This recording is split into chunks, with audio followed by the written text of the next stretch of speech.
السلام علیکم ورحمۃ اللہ وبرکاتہ۔ دوستو، آج میں آپ کے سامنے ایک بہت ہی اچھا قصہ بیان کرنے جا رہا ہوں۔ امید ہے کہ آپ کو پسند آئے گا۔ یہ دو ایسے نوجوانوں کا قصہ ہے جو مدینہ منورہ سے ترکی سیر سپاٹے کے لیے گئے۔ ان کا مقصد اپنے جیسے دوسرے نوجوانوں کی طرح شراب و شباب کے مزے لینا اور مستیاں کرنا تھیں۔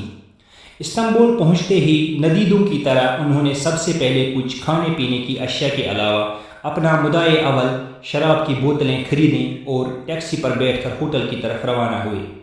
ہوٹل انہوں نے شہر کے مضافات میں جا کر ایسا پسند کیا جہاں انہیں کوئی جاننے پہچاننے والا نہ دیکھ سکے۔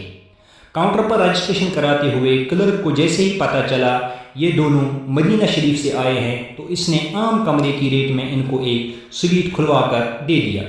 اہل مدینہ چل کر اس کے ہوٹل میں آ گئے، اس کی خوشی دیدنی تھی۔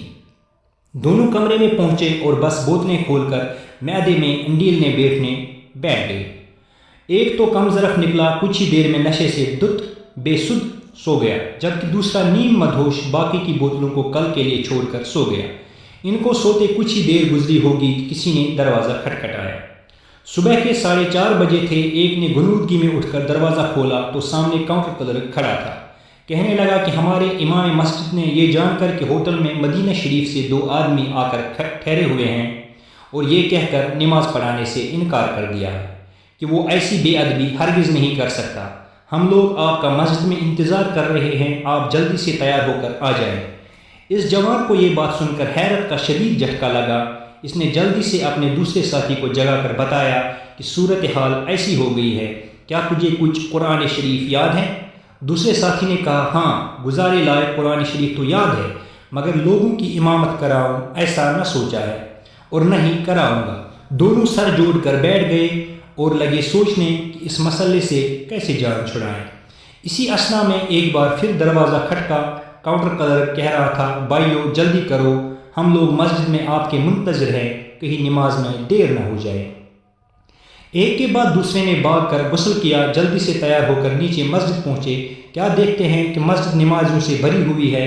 ایسا لگتا تھا نماز فجر کے لیے نہیں، لوگ مدینہ شریف کے شہزادوں کی ابتدا میں جمعہ کی نماز کے لیے اہتمام سے بیٹھے ہیں۔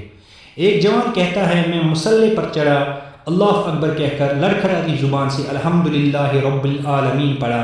نمازیوں میں سے کسی کی اس تصور سے کہ مدینہ کی مکین دیار حبیب صلی اللہ علیہ وسلم سے آیا ہوا اور مسجد رسول صلی اللہ علیہ وسلم کا ہمسایہ انہیں نماز پڑھا رہا ہے کہ سسکاری نکل گئی۔ پھر کیا تھا، کئیوں کے ضبط کے بندھن ٹوٹے۔ کہتا ہے، نمازیوں کے رونے سے میری ندامت کیا بڑھی کہ میں بھی رو پڑا۔ سورۃ الفاتحہ کے بعد میں نے پڑھی تو محض سورۃ الاخلاص ہی، مگر اپنے پورے اخلاص کے ساتھ۔ نماز ختم ہوئی، نمازی میرے ساتھ مصافحہ کرنے کے لیے امڑ پڑے اور کئی ایک تو فرط محبت سے مجھے گلے بھی لگا رہے تھے۔ میں سر جھکائے کھڑا اپنا محاسبہ کر رہا تھا۔ اللہ نے مجھ پر اپنا کرم کیا اور یہ حادثہ میری ہدایت کا سبب بن گیا۔ اللہ تعالی ہمیں بھی ہدایت کاملہ سے نوازے، آمین یا رب العالمین۔ والسلام علیکم ورحمۃ اللہ وبرکاتہ۔